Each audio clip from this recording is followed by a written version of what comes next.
அஸ்ஸலாமு அலைக்கும். Hello all, welcome to my channel. இன்றைக்கி நம்ம சேனலில் சூப்பரான குருமா ரெசிபி தான் பார்க்க போகிறோம். அதுக்கு தேவையான இன்க்ரீடியன்ட்ஸ்லாம் மெஷர் பண்ணி வச்சுருக்கேன். 4 வெங்காயம், 3 தக்காளி, பட்டை, கிராம்பு, ஏலக்காய், பிரியாணி இலை, ஒரு கைப்பிடி கொத்தமல்லி, புதினா எடுத்துக்கோங்க.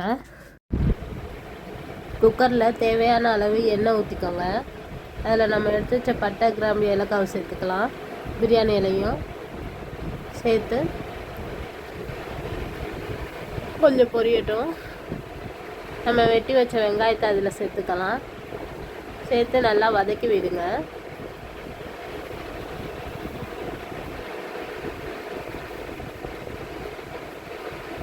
இந்த மாதிரி கண்ணாடி பதத்துக்கு வந்தோடனே 1/2 டீஸ்பூன் இஞ்சும் 1/2 டீஸ்பூன் பூண்டு, எவ்வளோ இஞ்சி எடுக்கிறீங்களோ அதுக்கேற்ற அளவு பூண்டு எடுத்து சேர்த்துக்கோங்க. நல்லா இஞ்சி பூண்டு பச்சை வாசனை போகிற அளவுக்கு வதக்கி விடுங்க.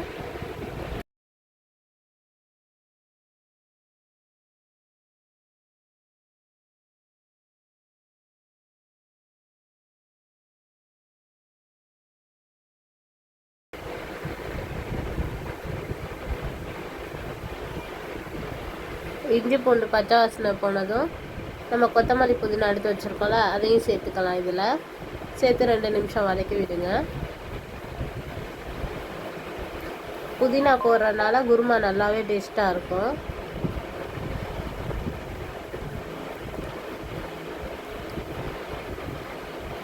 இப்போ வதக்கி விட்டாச்சு.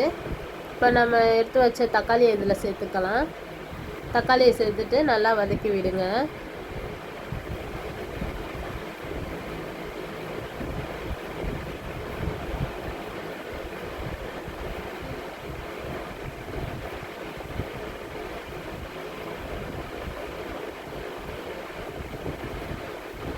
இப்போ நம்ம தேவையான அளவு மசாலா சேர்த்துக்கலாம். 1/2 டீஸ்பூன் மஞ்சள்தூள், 2 ஸ்பூன் மிளகாய்த்தூள், அதே மாதிரி 2 ஸ்பூன் மல்லித்தூள். நான் ஆச்சி மட்டன் மசாலா எடுத்திருக்கேன் கொஞ்சோன்னு, ஒரு 1/2 ஸ்பூன் போட்டுக்கோங்க, அது போதும். இப்போ நல்லா வதக்கி விடுங்க. மசாலா பச்சை வாசனை போட்டோம்.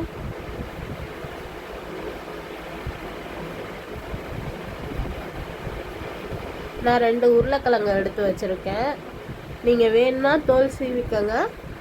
நான் இன்றைக்கி தோல் சீவாமல் தான் சேர்க்குறேன். அதையும் இதில் சேர்த்துக்கலாம்.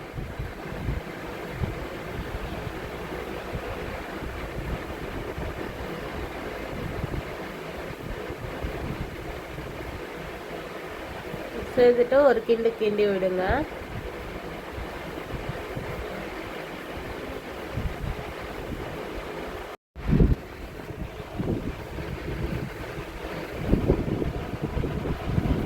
இப்போ தேவையான அளவு உப்பு சேர்த்துக்கோங்க. இதில் கல் உப்பு தான் சேர்த்துருக்கேன் இன்றைக்கி. உங்களுக்கு எந்த உப்பு உங்களுக்கு அளவு கரெக்டாக தெரியுமோ அந்த உப்பை சேர்த்துக்கோங்க. சேர்த்து நல்லா கிண்டி விடுங்க. கிண்டி விட்டு இப்போ தேவையான அளவு தண்ணி ஊற்றி வச்சுக்கோங்க. அது ஒரு சைடு இருக்கட்டும். இப்போ நம்ம தேங்காய் அரைச்சிக்கலாம். அதில் என்னென்ன மசாலா சேர்க்கணும்னு சொல்கிறேன், நீங்கள் சேர்த்துக்கோங்க. கொஞ்சோண்டு கசகசா சேர்த்துக்கோங்க. ஒரு 1/4 டீஸ்பூன் போதும் எல்லாமே. 1/4 டீஸ்பூன் ஜீரகம் சேர்த்துக்கோங்க.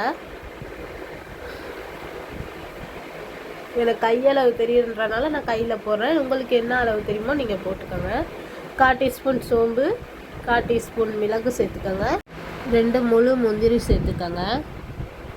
அதில் சின்ன துண்டு 2 பட்டை, 2 கிராம்பு, 1 ஏலக்காய் போதும். அதையும் சேர்த்து நல்லா அரைச்சி எடுத்துகிட்டு வந்துடுங்க. நல்லா நைஸாக அரைங்க.